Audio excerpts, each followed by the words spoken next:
Hello everyone, welcome to my YouTube channel. आज के इस वीडियो में हम बात करेंगे HPPSC PGT biology question series के पार्ट 8 की। 7 पार्ट में ऑलरेडी इस सीरीज की कवर कर चुकी हूँ। जो भी एस्पिरेंट पीजीटी बायोलॉजी की प्रिपरेशन कर रहा है वो उन वीडियोस को देख सकता है। मेनली जो ये सीरीज है वो फोकस कर रही है क्वेश्चन प्रिपरेशन पे, किस तरह के क्वेश्चन जो है वो पीजीटी बायोलॉजी के पेपर में पूछे जा सकते हैं। जो भी नया पैटर्न जो है एचपीपीएससी द्वारा डिसाइड किया गया है एग्जाम का, उसके अकॉर्डिंग कौन से टॉपिक इंपॉर्टेंट हो सकते हैं, किस तरह के क्वेश्चन जो है आपके पूछे जा सकते हैं। आप इस सीरीज को सॉल्व करके एक तरह से अपनी प्रिपरेशन को देख सकते हो कि कौन से जो आपके टॉपिक है उनके ऊपर आपका अच्छा जो है अच्छे से आप उसको क्वेश्चन सॉल्व कर पा रहे हो, और कौन से जो टॉपिक ऐसे हैं जिन पे आपको ज़्यादा फोकस करने की ज़रूरत है और अभी तक आपने जो है वो देखे नहीं है, या फिर जिनके क्वेश्चन आपसे सॉल्व नहीं हो रहे हैं। सो ये बायोलॉजी की जो प्रिपरेशन सीरीज है वो मेनली इसी चीज़ के लिए है कि आप अच्छे से जो है अपनी प्रिपरेशन कर पाएँ जब भी आपका एग्ज़ाम होगा पीजीटी बायोलॉजी का। सो जो भी एस्पिरेंट प्रिपरेशन कर रहे हैं पीजीटी बायोलॉजी की, वो इस क्वेश्चन सीरीज को जो है वो देख सकते हैं। पार्ट 8 है। बाकी का जो मैं लिंक है, प्लेलिस्ट का लिंक मैं आपको डिस्क्रिप्शन बॉक्स में दे दूंगी, आप उन वीडियोस को जो है वो देख सकते हैं। सो जैसे-जैसे हम क्वेश्चन सॉल्व करेंगे, आप पॉज़ करके अपना आंसर जो है वो खुद देख सकते हैं कि यही इसका आंसर है कि नहीं। उसके बाद आप देख सकते हैं कि आंसर जो आप सोच रहे थे वही है कि नहीं, और उस हिसाब से आपको पता लगेगा आपका ये टॉपिक प्रिपेयर है या फिर आपको थोड़ी-सी मतलब इसमें टॉपिक में थोड़ी इम्प्रूवमेंट करने की ज़रूरत है। So first question is the negative charge of DNA is due to. तो ये क्वेश्चन जो है वो डीएनए के ऊपर पूछा गया है। हमें पता है कि डीएनए के पास जो होता है वो नेगेटिव चार्ज होता है। लेकिन किस रीज़न की वज़ह से नेगेटिव चार्ज होता है ये यहाँ पे पूछा गया है। सो जो नेगेटिव चार्ज होता है डीएनए का वो मेनली फॉस्फेट ग्रुप जो उसका होता है उसकी वज़ह से जो है वो नेगेटिव चार्ज होता है। Next question is, in DNA molecule, two adjacent nucleotides are separated from each other by a distance of। यहाँ पे पूछा गया है कि जो न्यूक्लियोटाइड्स है वो एक दूसरे से कितने डिस्टेंस से जो है वो सेपरेटेड होते हैं। सो न्यूक्लियोटाइड्स न्यूक्लियोसाइड्स जो होते हैं हमें पता ही है, न्यूक्लियोसाइड्स होते हैं जब हमारे पास जो है वो जो भी हमारा नाइट्रोजनस बेसिस होते हैं, नाइट्रोजनस बेसिस यानी कि adenine, guanine, thymine plus sugar जब मिलते हैं तो उनको हम कहते हैं न्यूक्लियोसाइड्स। और जब इसके साथ हमारे पास जो है न्यूक्लियोसाइड इसको कहेंगे, और जब इसके साथ हमारे पास जो है वो फॉस्फेट ऐड हो जाएगा, जब फॉस्फेट ऐड हो जाएगा तो उसको हम कहेंगे न्यूक्लियोटाइड्स। और डिफरेंट न्यूक्लियोटाइड मिलकर के जो है वो न्यूक्लिक एसिड यानी कि डीएनए और आरएनए की जो है वो फॉर्मेशन करते हैं। सो यहाँ पे पूछा गया है न्यूक्लियोटाइड के बीच में कितना डिस्टेंस होता है। सो जो डिस्टेंस होता है दैट इज 3.4 एंगस्ट्रॉम जो है वो दो न्यूक्लियोटाइड के बीच में डिस्टेंस होता है। Next question is, the process of evolution of different species in a given geographical area, starting from a point and literally spreading to others area of geography is known as। सो जो evolution की process है एक area से start होके literally spread होती है दूसरे area में इस तरह से। सो इस प्रोसेस को हम क्या कहते हैं? इसको हम कहते हैं अडेप्टिव रेडिएशन। अडेप्टिव रेडिएशन हम इसलिए कहते हैं कि एक एरिया से जो है वो फिर ये बाकी जो ज्योग्राफिकल एरिया है वहां पे स्प्रेड होगी। जैसे हम मानते हैं कंगारू, कंगारू जो है वो मेनली ऑस्ट्रेलिया में प्रेजेंट होता है, लेकिन वो जो है डिफरेंट ज्योग्राफिकल एरिया में जो है वो स्प्रेड हुए हैं। So that is the adaptive radiation. Next question is a resinous product used as a spice. इनमें से कौन सा जो है वो एज इस तरह से एक रेजिनस प्रोडक्ट होता है और एज अ स्पाइस यानी कि मसाले के तरह हम उसको यूज करते हैं। इकोनॉमिक बॉटनी का क्वेश्चन है। सो आपको पता होगा हींग जो होता है वो हमारे पास जो होता है इस तरह से होता है, रेजिनस फॉर्म में होता है, और हींग हमें मिलता है फेरुला एसोफ्टिडा से। फेरुला एसोफ्टिडा जो है हींग का जो है साइंटिफिक नेम है। Next is which of the following statement is not correct. Not correct यहाँ पे बोला गया है। सो देखो यहाँ पे naturally occurring DNA is B DNA and is also called as wet DNA. A DNA is dehydrated form of DNA. Jet DNA is also called zigzag DNA and is right-handed. So यहाँ पे देखो jet DNA की जो statement दी है कि right handed है वो incorrect है। जेट डीएनए जो होता है वो लेफ्ट हैंडेड होता है। थर्ड जो ऑप्शन है वो इसका आंसर हो जाएगा। Next question is, in DNA the two strands of double helix are joined by. So DNA के अंदर जो दो स्ट्रैंड होते हैं डबल हेलिक्स के वो किस तरह से जो है वो ज्वाइंड होते हैं। So these are joined by hydrogen between जो हाइड्रोजन बॉन्ड होता है 2 बेसिस के बीच में। अब देखो एडेनिन और थाइमिन के बीच में डबल बॉन्ड होता है, साइटोसिन और गुआनिन के बीच में ट्रिपल बॉन्ड होता है। इन्हीं से जो है वो हमारे डबल हेलिक्स जो होते हैं वो जुड़े होते हैं। Next is Watson and Crick's double helical DNA. Watson and Crick का जो डबल हेलिकल डीएनए वो कौन सा था? बी डीएनए जो है वो वाटसन एंड क्रिक ने डबल हेलिकल डीएनए फॉर्म मतलब उसके बारे में उन्होंने बताया था, बीडीएनए के बारे में। Next is in plant taxonomy the specimen used by the author for original publication. So ये जो टाइपिफिकेशन के क्वेश्चन होते हैं नॉमेनक्लेचरल टाइप के, ये बहुत बार पूछे जाते हैं। इसके ऊपर ऑलरेडी मैं एक वीडियो बना चुकी हूँ टाइपिफिकेशन के ऊपर, आप उस वीडियो को भी देख सकते हो। सो यहाँ पे जो हमसे पूछा गया है कि ओरिजिनली जो ऑथर ने पब्लिश किया होता है वो कौन सी टाइपिफिकेशन होती है, वो उसको हम जो है स्पेसिमेन को हम जो है वो होलोटाइप कहते हैं, जब वो ओरिजिनली ऑथर ने जो है वो पब्लिश की होती है। Next is binomial system of nomenclature for plant is affected from. So देखो जब भी हम क्वेश्चन सॉल्व करें आप पॉज कर सकते हैं, फिर उसके बाद जो है उसका आंसर देख सकते हैं। सो बाइनोमियल सिस्टम ऑफ नॉमेनक्लेचर जो है वो अफेक्टिव स्टार्ट हुआ था मई 1 1753 से। उसके बाद जो है वो बाइनोमियल सिस्टम ऑफ नॉमेनक्लेचर को इफेक्टिव समझा जाता है, क्योंकि यहाँ पे जो है वो हमारे पास लीनियस ने जो है बुक दी थी, उसके बाद ही फर्दर जो है वो बाइनोमियल सिस्टम ऑफ नॉमेनक्लेचर जो है वो इफेक्टिव हुआ है। Next is inflorescence in which pedicellate bisexual flowers are borne appropriately. So यहाँ पे पूछा गया कि एक तो वो एक्रोपिटली बॉर्न हो पेडिसलेट बाइसेक्सुअल फ्लावर्स कौन सी जो है वो हमारे पास इन्फ्लोरेसेंस में होते हैं।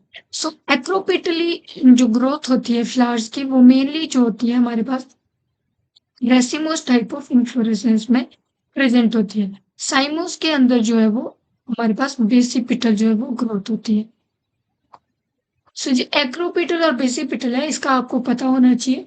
एक्रोपिटल होता है कि जो यंगेस्ट है वो टुवर्ड्स द अपेक्स जो है वो ग्रो करेगा, इस तरह से अपेक्स की साइड पे यानी कंटिन्यू ग्रो करता जाएगा, और जो यंगेस्ट फ्लावर है वो अपेक्स की तरफ को ग्रो करेगा यानी कि अपर वाली साइड को।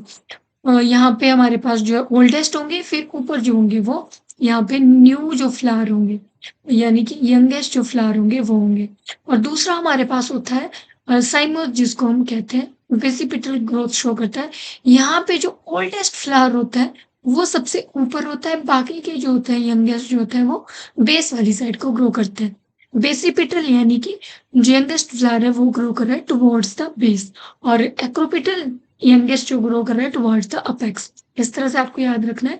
तो यहाँ पे पूछा गया पेडिसलेट बाइसेक्सुअल फ्लावर एक्रोपिटली कौन सा है, तो उनको हम रेसिमे कहेंगे। रेसिमोज में ये जो है वो प्रेजेंट होते हैं, यानी रेसिमोज का एक टाइप है इन्फ्लोरेसेंस में raceme. Then next is the type of inflorescence found in maize and बनाना। मेज एंड बनाना में कौन सी टाइप की इन्फ्लोरेसेंस होती है? देखो मोनोकोट में जो मेनली जो इन्फ्लोरेसेंस होती है वो स्पैटिक्स होती है। स्पैटिक्स जो होती है वो कॉमन इन्फ्लोरेसेंस इनमें होती है। Next is verticillaster is modification of which type of inflorescence. Verticillaster किस टाइप की मॉडिफिकेशन है? So that is dichasial kind की जो है ये मॉडिफिकेशन होती है। इन्फ्लोरेसेंस पे कितने ज्यादा क्वेश्चन है, जब भी हम बायो प्रिपेयर कर रहे होते हैं तो मॉर्फोलॉजी जो रहती है जिसमें बॉटनी वाला पार्ट होता है, मॉर्फोलॉजी ऑफ फ्लावरिंग प्लांट्स वाला, उसमें से मैक्सिमम जो है बहुत सारे क्वेश्चन जो है वो पूछे जाते हैं। Next is in which type of inflorescence the ratio of female to male flower is 1:2 इसका मतलब है कि फीमेल एक फ्लावर है और मेल के जो है वो बहुत सारे फ्लावर है। तो ऐसा किस केस में देखा जाता है? तो साइथियम के केस में, साइथियम जो इन्फ्लोरेसेंस है उस केस में ऐसा देखा जाता है। Next is which type of inflorescence shows determinate growth. Determinate growth का मतलब है कि एक तरह से वो ग्रोथ जो होती है वो स्टॉप हो जाती है। अब जैसे मैंने आपको बताया था कि बेसिपिटल में क्या होता है कि जो ओल्डेस्ट फ्लावर है वो जो है वो सबसे ऊपर होता है और youngest towards the apex grow करते हैं। तो यहाँ पे ग्रोथ जो होती है वो डिटर्मिनेट होती है, क्योंकि ओल्डेस्ट ग्रो कर जाता है और फिर यंगेस्ट नीचे की तरफ को ग्रो करते हैं।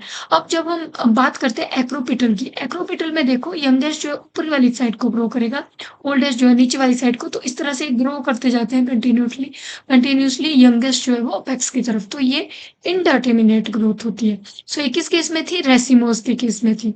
और ये बेसिपिटल ग्रोथ किस केस में है? ये हमारे पास है साइमोस के केस में, से इसका आंसर हो जाएगा साइमोस। Next is which of the following plants drug used in the treatment of hypertension. तो हाइपरटेंशन में जो है रोवल्फेस सफेंटिना यानी कि जिसको हम सर्फगेंदा कहते हैं, सर्फगेंदा जो है यूज की जाती है हाइपरटेंशन हाई ब्लड प्रेशर के लिए।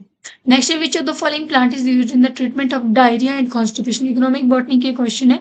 सो डायरिया एंड कॉन्स्टिपेशन के लिए जो प्लांटेगो प्लांट होता है उसको जो है वो यूज किया जाता है। प्लांटेगो प्लांटेगो इश्वगोल आपने सुना होगा, कॉमनली हम इसको इश्वगोल कहते हैं। सो वो जो है डायरिया और कॉन्स्टिपेशन के लिए यूज किया जाता है। Next is मैनिला hemp is obtain from. मैनिला hemp जो होते हैं वो मूसा टेक्सटाइल से हमें जो है वो मिलते हैं। हेम्प जो होते हैं वो फाइबर होते हैं, डिफरेंट टाइप के फाइबर होते हैं। अब वो कहाँ से हमें मिल रहे हैं, जैसे कुछ के जो है लीफ से हमें फाइबर मिलते हैं, कुछ के हमें जो है वो हमारे बास्ट फाइबर हम बोलते हैं जिनको फ्लोएम से मिलते हैं, कॉर्टिकल रीजन से फाइबर मिलते हैं। सो मैनिला हेम्प हेम्प जो है वो फाइबर के लिए वर्ड यूज किया गया है। सो ये जो है हमें मूसा टेक्सटाइल से मिलते हैं। Next is the process of gradual and fairly predictable change in which one community is replaced by another in a given area. So देखो इकोटोन, इकोटाइप, इकोसिस्टम, इसके ऊपर बहुत सारे क्वेश्चन जो है वो ऑलरेडी बनते हैं। Process of gradual and fairly predictable change in which one community is replaced. So आपने ये पढ़ा होगा, सक्सेशन में हम इस चीज को पढ़ते हैं कि एक कम्युनिटी को जो है दूसरी रिप्लेस कर देती है। पाइनियर जो स्पीसीज हम मानते हैं लाइकन होती है, फिर लाइकन को रिप्लेस कर देती है मॉसिस। अगर मैं बात कर रही हूँ नॉर्मल वाले टेरिस्ट्रियल जो सक्सेशन है उसमें मॉसिस होती है। मॉसिस के बाद आगे हमारे पास टेरिडोफाइट, ब्रायोफाइट बनते हैं। एक जो कम्युनिटी है उसको रिप्लेस कर रही है दूसरी कम्युनिटी, इसको हम कहते हैं succession. Gradually replacement of one community by another, that is succession. So जितनी भी यहाँ पे टर्म दी है इनके ऊपर क्वेश्चन जो है मैक्सिमम टाइम बनता है। इकोटाइप, इकोटोन, इकोसिस्टम, आपको जो है इकोलॉजी में जब भी पढ़ते हो तो जो कॉमन जो टर्म्स होती है उनकी डेफिनेशन आपको पता होनी चाहिए। Next is the phenomenon of increase in concentration of harmful substances at a successive trophic level in ecosystem. Harmful substance की जब इंक्रीज होता है तो उसको हम कहते हैं बायोमैग्निफिकेशन। इसका मतलब है कि with each increasing trophic level के साथ जो है वो हार्मफुल सब्सटेंस की जो कंसंट्रेशन है वो भी इंक्रीज होती है, तो उसको हम कहते हैं biomagnification. Next question is in C4 plant which one of the following substance is absent in mesophyll. देखो C4 प्लांट जब भी हम एनसीईआरटी में देखते हैं इस तरह से हमारे पास बना होता है। ऊपर जो होता है हमारे पास मेसोफिल सेल होते हैं और नीचे जो होते हैं हमारे पास बंडल स्थित सेल होते हैं। अब यहाँ से पूछा गया है कि कौन सी चीज जो है एब्सेंट है मेसोफिल सेल में। सो ये हमारे पास मेसोफिल सेल होते हैं और मेसोफिल सेल में कार्बन डाइऑक्साइड की फिक्सेशन कौन करता है, फॉस्फोइनोल पायरुवेट। और दूसरी तरफ यहाँ पे जो है हमारा C3 साइकिल जो है वो टेक प्लेस करता है। और C3 साइकिल में आपको पता होगा कि कौन सी चीज जो है वो यूज होती है CO2 को फिक्सेशन के लिए, रुबिस्को। तो रुबिस्को जो है अब एब्सेंट होता है मेसोफिल सेल में क्योंकि C3 साइकिल जो है वो मेनली टेक प्लेस करता है किसमें, वंडल स्थित सेल्स में। सो ये वाला जो है हमें याद रखना है।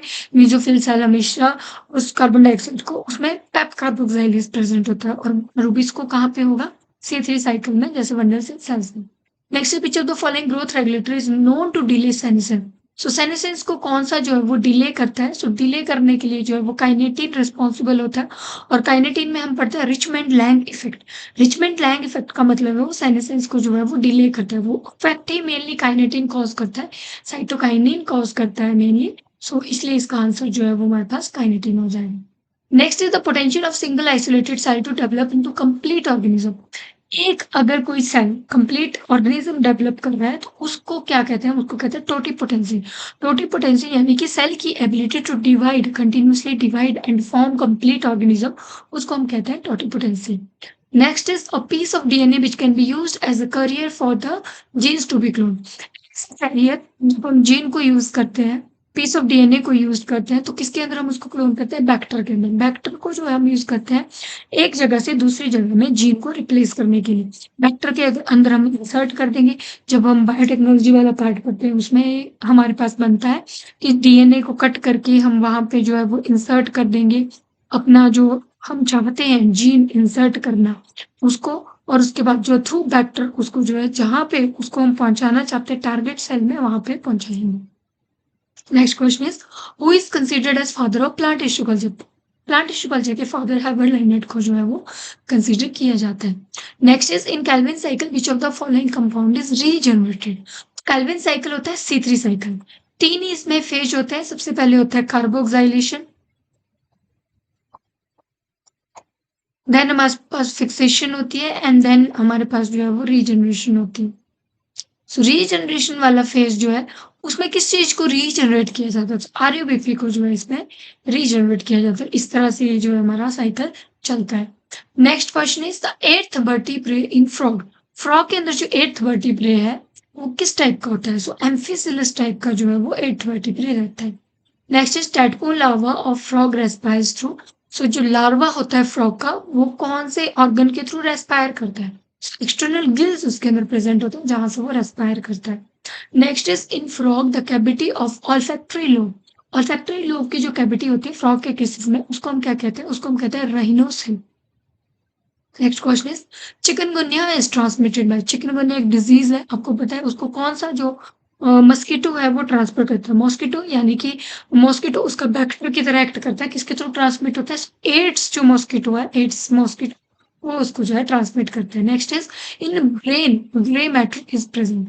ब्रेन के पार्ट होते हैं तो उसमें जो ग्रे मैटर है वो कौन सी साइड को प्रेजेंट होता है? आउटसाइड साइड, मतलब कि ब्रेन का जो आउटर रीजन होता है वहां पे जो है वो ग्रे मैटर प्रेजेंट होता है। Next is in mammals Wolffian duct give rise to. Mammals के अंदर जो वुल्फियन डक्ट होती है वो क्या फॉर्म करती है? So that form the epididymis जो होती है वो वुल्फियन डक्ट जो है वो फॉर्म करती है। जो भी ये सीरीज देख रहा है वो जब भी क्वेश्चन सॉल्व कर रहे हैं तो आप उसको पॉज कर सकते हो, उसके बाद जो है उसका आंसर देख सकते हो। Next is which blood protein maintain normal blood pressure. Normal blood pressure को कौन सी प्रोटीन जो है वो मेंटेन करती है? एल्बुमिन जो प्रोटीन होती है वो नॉर्मल ब्लड प्रेशर को मेंटेन करके रखती है। Next question is transfer of DNA bands from agarose gel to nitrocellulose और नाइलोन मेम्ब्रेनीज। जब डीएनए बैंड ट्रांसफर हो रहा है तो उस प्रोसेस को हम क्या कहेंगे? उसको हम कहेंगे साउदर्न ब्लॉटिंग। देखो जो ब्लॉटिंग्स होती हैं वो डिफरेंट जो पार्ट होते हैं जैसे प्रोटीन, आरएनए और डीएनए के लिए अलग अलग तरह की ब्लॉटिंग होती है। सो साउदर्न जो ब्लॉटिंग होती है वो हमारे पास होती है डीएनए के लिए। आपने याद रखना है, डीएनए से रिलेटेड ब्लॉटिंग पूछेंगे तो साउदर्न ब्लॉटिंग होगी। वेस्टर्न जो ब्लॉटिंग होती है वो होती है प्रोटीन के लिए। जब भी वेस्टर्न ब्लॉटिंग पूछेंगे तो प्रोटीन वहां पे लिखना है। और नॉर्दर्न जो ब्लॉटिंग है वो हमारे पास होती है मेनली आरएनए के लिए। सो इन ब्लॉटिंग को आप याद रखोगे, आपका क्वेश्चन जो है ऑलरेडी सॉल्व हो जाएगा। Next is Down syndrome is due to. Down syndrome किस वजह से होती है? सो डाउन सिंड्रोम जो होती है वो नॉन डिस्जंक्शन की वजह से होती है, क्योंकि 21st क्रोमोसोम जो होता है वो हमारे पास वहां पे ट्राइसोमी हो जाती है। ट्राइसोमी यानी कि जितना हमारा नंबर होता है उसमें एक जो है वो क्रोमोसोम एक्स्ट्रा हो जाता है। Next is the chordate which does not possess notochord. Not पूछा गया है, सो इनमें से कौन सा नोटोकोड पोजेस नहीं करता? सो हर्डमानिया जो होता है उसके अंदर जो है नोटोकोड प्रेजेंट नहीं होती है उसकी अडल्ट लाइफ में। Next question is which gland is active during childhood but atrophies in adult. यानी कि चाइल्डहुड में वो एक्टिव रहती है लेकिन अडल्ट के केस में वो एक्टिव नहीं होती है। ऐसी कौन सी ग्लैंड होती है? सो थाइमस जो ग्लैंड होती है वो जो हमारे चिल्ड्रन चाइल्डहुड होता है उसके अंदर एक्टिव होती है, और जब अडल्ट हो जाते हैं तो उस केस में जो है वो एक्टिव नहीं रहती है। Next question is neurolemmocytes are also known as. Neurolemmocytes को और क्या कहते हैं? उनको कहते हैं स्वान सेल्स भी न्यूरोलेमोसाइट्स को जो है वो कहते हैं। Next is which hormone maintain normal blood pressure by regulating excretion of water.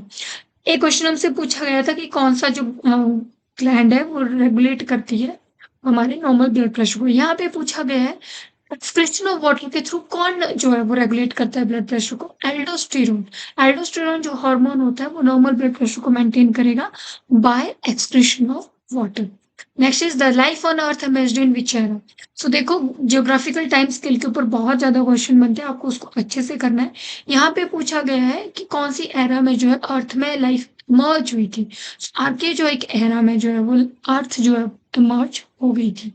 Sorry, जो हमारे ऑर्गेनिज्म या फिर हम बोल सकते हैं अर्थ है बर्थ जो है उस एरा में हुई थी। Next is Plasmodium completes it's sexual cycling. Plasmodium आपको पता होगा कि अपने लाइफ साइकिल को कंप्लीट करने के लिए ह्यूमन और मॉस्किटो उसके दो जो है होस्ट रहते हैं। So, अपना सेक्सुअल साइकिल कौन से होस्ट में जो है वो कंप्लीट करता है? सो जो उसका सेक्सुअल साइकिल है वो बफ ऑफ मॉस्किटो में जो है वो कंप्लीट होता है। Next is the fluid that lubricates joints. Joints जो हमारे होते हैं उनके अंदर जो फ्लूइड होता है वो कौन सा होता है जो जॉइंट्स को लुब्रिकेट करता है? सो फ्लूइड को हम कहते हैं साइनोवियल फ्लूइड। साइनोवियल फ्लूइड जो होता है जॉइंट्स को लुब्रिकेशन करने में हेल्प करता है। Next is pyruvic acid before combining with oxaloacetic acid in TCS cycle is converted. So pyruvic acid before यानी कि पहले ट्राई कार्बोक्सिलिक एसिड से पहले यानी कि क्रेब्स साइकिल जो होता है उससे पहले किस चीज में कन्वर्ट हो जाता है? सो पायरुविक एसिड देखो ग्लाइकोलाइसिस में हमारा जो है वो पायरुविक एसिड बनता है। उसके बाद जो है वहां पे ऑक्सीडेटिव जिसको हम कहते हैं ऑक्सीडेटिव डीकार्बोक्सिलेशन होती है और पायरुविक एसिड जो है वो एसिटाइल को एंजाइम में जो है वो कन्वर्ट हो जाता है।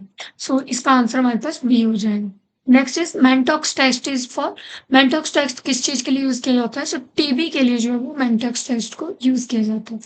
Next is biramous appendages are present in, इस तरह के अपेंडेजेस कौन से ऑर्गेनिज्म में प्रेजेंट होते हैं? सो प्रॉन जो होता है, आपने प्रॉन देखा होगा, जो एक्वेटिक एनिमल होता है, ये प्रॉन जो होता है उसके केस में विरमस अपेंडेजेस जो होती है वो प्रेजेंट होती है। Next question is the histone octamer complexed with DNA, जब हिस्टोन जो है वो डीएनए के साथ जो ऑक्टोमर कॉम्प्लेक्स बनाता है इस तरह से, उस जो बनता है कॉम्प्लेक्स, उसको हम क्या कहते हैं? इसको हम कहते हैं न्यूक्लियोसोम। तो इसका आंसर हमारे पास हो जाएगा nucleosome. Next is sperm head contain modified, sperm head जो है मॉडिफाइड, बहुत बार हम पढ़ते हैं जब भी हम सेल ऑर्गेनेली पढ़ते हैं, सेल बायोलॉजी में गोल्गी apparatus के जब फंक्शन पढ़ते हैं उसमें हम पढ़ते हैं कि जो टिप होती है स्पर्म का, जो हेड होता है वो मॉडिफाइड गोल्गी apparatus रहता है। सो इसका आंसर हमारे पास गोल्गी बॉडी हो जाएगा।